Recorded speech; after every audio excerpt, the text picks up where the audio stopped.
পয়লা বৈশাখে আমি 3টা পার্সেল আনবক্স করলাম, আর শেষে যা পেলাম সেটা একদম আনএক্সপেক্টেড ছিল। তো চলো পুরো ব্লগটা তোমাদের সাথে শেয়ার করি। হ্যালো এভরিওয়ান, আমি প্রিয়াঙ্কা। তো সকাল সকালে প্রথমেই আমার মা আর বুনু বেরিয়ে পড়েছে মর্নিং ওয়াকে, আর আমি যাব না তা কী করে হয়, আমিও ওদের পিছু পিছু গিয়েছি। এই যে আমার মা বুঝতে পেরেছে আর আমাকে আমার ব্রাশটা দিল হাতে। তো ওরা মর্নিং ওয়াক করছে আর আমি পিছু পিছু ওদের পিছু পিছু চলতে চলতে চলতে हम जा रहा है कहाँ जा रहा है वो हमको पता नहीं है। এই যে আমাদের গ্রামের শান্ত পরিবেশ, আর এটা হচ্ছে কালপাট, আমাদের সব থেকে প্রিয় জায়গা। আর এখানে বাচ্চা থেকে বুড়ো সবাই আড্ডা দেয়। আর এই যে দেখতে পাচ্ছ, এটা হচ্ছে আমাদের কীর্তন মাঠ। তো এখানে প্রতি বছর ধুমধাম করে কীর্তন ও কালী পুজো করা হয়। আর এই যে আমার বুনু, ইনি তো হাঁটতে হাঁটতেই টায়ার্ড হয়ে যায়। কি লেভেলের ল্যাথ খায় দেখছেন, দেখতে পাচ্ছেন কি লেভেলের ল্যাথ খায়। তারপর মর্নিং ওয়াক করে বাড়ি এসেই শুরু হলো এই যে এক্সাইটমেন্ট, পার্সেল আনবক্স করব। তো পার্সেলটা অনেক দিনই এসেছে, অনেক দিন বলতে পরশু দিন এসেছে। তো আমি আনবক্স করছিলাম, আমি পারছিলাম না, আমি অনেক ট্রাই করছিলাম, এই যে দেখছো আমি পারছিলাম না। তো দেন এই যে আমার মহারানী বুনু এই যে আমাকে খুলতে হেল্প করছে, আরে তোতলাচ্ছি, হেল্প করলো। তো এই যে উনি পার্সেলটা আনবক্স করছে, এটা একটা সুন্দর কিউট কুর্তি ছিল। আর মা এইদিকে গন্নু ভাইয়ের পুজোর আয়োজন করছে, আর আমার বোন এইদিকে দেখো কত ফুল তুলে এনেছে, আরও আছে বাইরে। এই হচ্ছে আমাদের দোকান। আমার মা ওই যে পুজো করছে, বুনু ধূপকাঠি জ্বালাচ্ছে, পুজো দিচ্ছে দুজনে, আর আমি ভিডিও করছিলাম আর কি। তারপর আমি শঙ্খটা নিয়ে যাচ্ছিলাম, আমি শঙ্খ বাজাতে পারি, মানে আমার মা বুনু পারে না, তো শঙ্খটা মেনলি আমি বাজাই আমাদের বাড়িতে। তারপরে যে পুজো দিচ্ছে, আর পুজো দিতে দিতেই আমাদের দোকানে বনিটাও কমপ্লিট হয়ে গেল, লাকি ডে। আর এইদিকে দেখো সৈন্যদলের উপস্থিত হাজির। এদের আবার ফুটানি আছে, এরা হচ্ছে মুড়ি দিলে খাবে না, এদেরকে বিস্কুট ভেঙে চানাচুর দিয়ে দিতে হবে। তো দোকানের পুজো কমপ্লিট করে তারপর আমাদের বাড়ির পুজোর জন্য যে বুনু ফুলগুলো তুলেছে, এখন সেগুলো দিয়ে বাড়ির পুজো করা হবে। আর দেখো এ মাত্র সকাল 7টা অবধি উপোস থাকতে পারছে না, ও ফ্রিজ থেকে সিঙ্গারা নিয়ে খাওয়া শুরু করে দিয়েছে। আর এদিকে আমার মা বাড়ির পুজোর আয়োজন করছে, আমি ফুল নিয়ে যাচ্ছিলাম। তারপর হচ্ছে বাড়ির এই যে পুজো দিচ্ছিলাম, আমার মাও ছিল সাথে। তো আমরা পুজো দিচ্ছিলাম, আর আমার বুনু ইউটিউবে হরে কৃষ্ণ মহামন্ত্র চালিয়ে দিয়েছে। সত্যি এই মহামন্ত্রের পাওয়ার অনেক, এই মহামন্ত্র শুনলে খুব শান্তি হয়। তো বাড়ির পুজো কমপ্লিট করে আমি খেয়ে নিলাম কিছু বুট আর জল।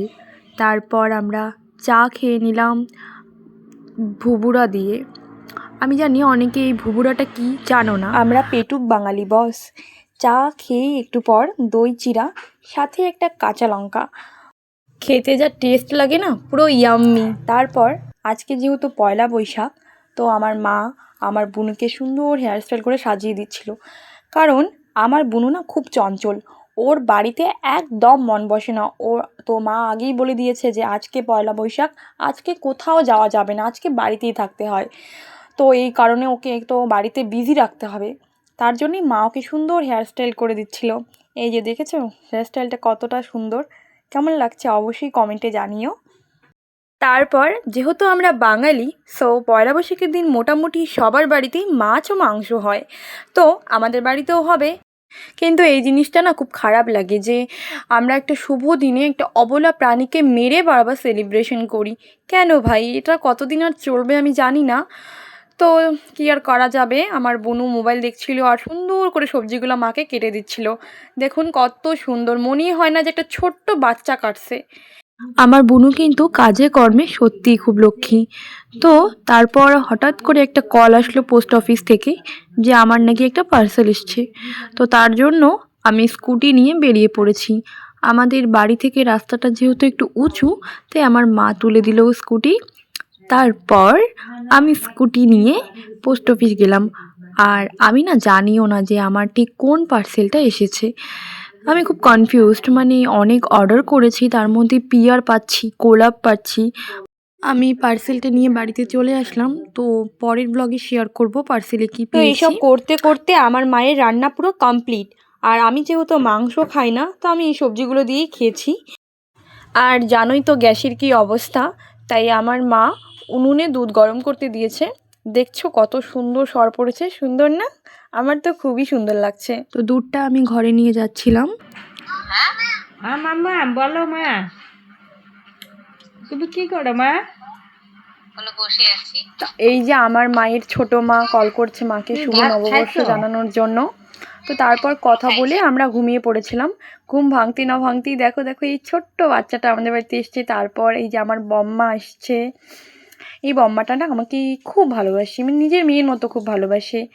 দেখেছো বাচ্চাটা কত কিউট না? এই আমার দিদির ছেলে, সত্যি খুব কিউট। দেখো দেখো দেখো দেখো। তারপর এই যে দেখতে পাচ্ছ এই দুষ্টুটাকে আমাদের দোকানে বসে দোকানদার করছিল। এ হচ্ছে আমারই পাশের বাড়ির এক জেঠুর ছেলে।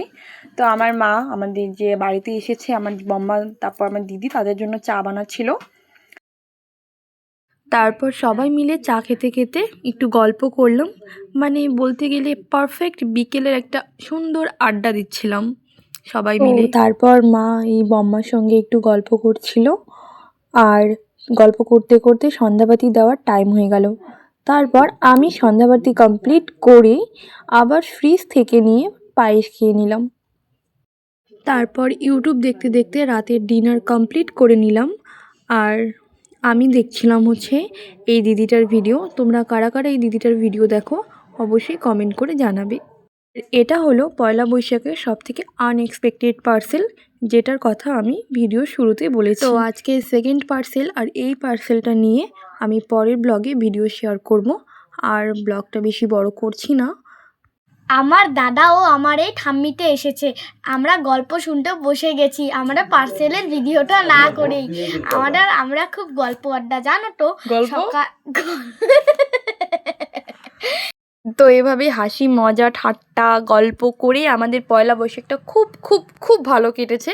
তোমাদের কেমন কেটেছে অবশ্যই কমেন্ট করে জানিও। রাধে রাধে।